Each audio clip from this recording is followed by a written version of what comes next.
The video clip and images we're about to show you contain scenes of graphic violence. It can be disturbing, so we advise viewer discretion. These are videos that have emerged of what really played out from Murshidabad the day the riots broke out. At absolutely savage images where the father-son duo's last moments have been caught on camera. They were butchered to death, dragged out of their home and hacked to death by a mob. And the footage that we have, which again, let me highlight, are extremely sensitive, so we advise viewer discretion. Chandan, his father, his elderly father, can be seen in a pool of blood. This father-son duo were butchered by anti-Waqf law writers who stormed into their homes, dragged them out and then hacked them to death. A 21-second video that we've accessed here on India Today, which we've had to cut out several parts because it's simply impossible to air on national television. Heartbreaking video really that shows you the extent of suffering that so many families underwent in Murshidabad, particularly this father-son duo, Chandan Das and his elderly father, senior citizen, both murdered, dragged out of their homes and killed, hacked to death by a mob that went on a rampage, storming into their residence.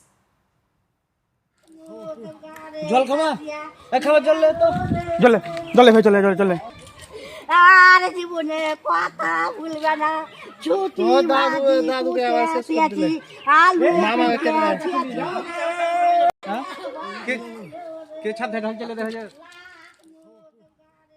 can just hear the pain there in the voices of their loved ones as they lie next to the motionless bodies of Chandan Das and his father. Indrajit Kundu is joining us with more on this.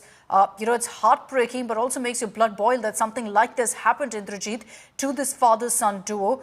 Terrifying images, really, and just a glimpse into what happened in Murshidabad when those riots had broken out. All of the monsters who had attacked Chandan Das and his father, have they been identified? Have they been nabbed? Well, blood-curdling visuals these are, and very, very difficult to process, in fact. When I had visited this house, and this is the visual from 12th of April, the incident took place last Saturday, and I had visited the house on Sunday. And right in front of the house, there was still a pool of blood that was lying. There were still evidences. There was the cover of a sharp weapon. And you see Haragobindo Das's lifeless body there. The injury marks are unreal. Very, very deep scars. He was lying in a pool of blood. His son Chandan Das in this visual was still alive. He still had life in him. He was sitting in a pool of blood, but he also succumbed to his injuries. Now, the West Bengal police have arrested 3 people, all localites, but they had all tried to flee. One has been arrested from Birbhum, the other from Dinajpur, the other from a neighboring area. So they're all localites, and they have been arrested, and the police is trying to resolve the case. So they have got some initial leads. This visual that we are showing also forms a part of that investigation, because the police, I'm sure, has recovered this visual, which is doing the rounds on social media right now.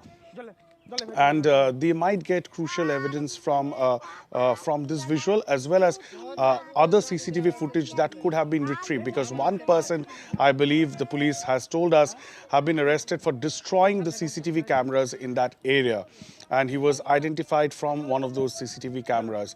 So this image is of the last moments of Haragobindo and Chandan Das, who were dragged out of their house and butchered right in the morning. It happened last Saturday, sometime at around 9 o'clock is when we are told, right in the morning, when a mob with young men with their faces covered in masks and cloths, they had attacked the Jafrabad village.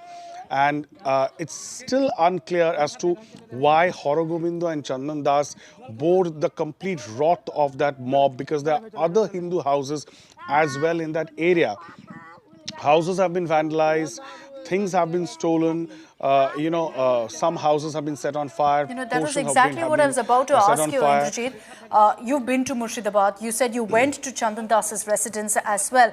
Chandan Das, 40 years old. His father, Haragobindo Das, was 70 years old and killed in such a brutal manner. What really led to this mob targeting this father-son duo? Why were they dragged out of their homes, hacked to death in this manner?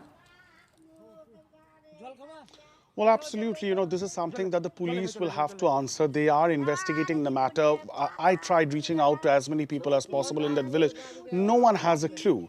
The family doesn't have a clue. I spoke to the voice that you're hearing of Chandan Das's mother, the hapless mother who lost her son as well as her husband. It was unimaginable. The torment, the suffering that the women in this family had to undergo. It was almost difficult for us to even, ask them to narrate their story repeatedly in front of the camera again and again. But I did manage to speak to them, and they told me that the men that had barged into their house, they had their faces covered. It was difficult to recognize them. They had literally broken into their house. First, initially, there was stone pelting. There were big, bricks, pieces of chunks of brick that were still lying outside their house. There was a pool of blood. And they had broken into the house. There were women, there were children inside the house. So I'm not being able to fathom as to why they had to bear the brunt, why this family specifically, whether or not there was something else that is missing the eye. The police will obviously have to investigate, because the 3 people who have been arrested right now from neighboring areas, they are localites. They are not outsiders who had come from some other area. So was there some other angle to it? Did they take advantage of the rioting and the mobbing and then, wanted to, take revenge on the family? They've been nabbed, but we don't know. We don't know what was the trigger, what was the motive. But heartbreaking to hear the mother's cries there as she sits by the lifeless body of her son and her husband. Both were killed, murdered in the worst possible way, dragged out of their homes and then butchered to death. And these are videos that establish the same. The accused have been nabbed. The cops are yet to identify the motive. Thanks, Indrajit, for joining us. But this is absolutely terrifying that something like this happened in Murshidabad.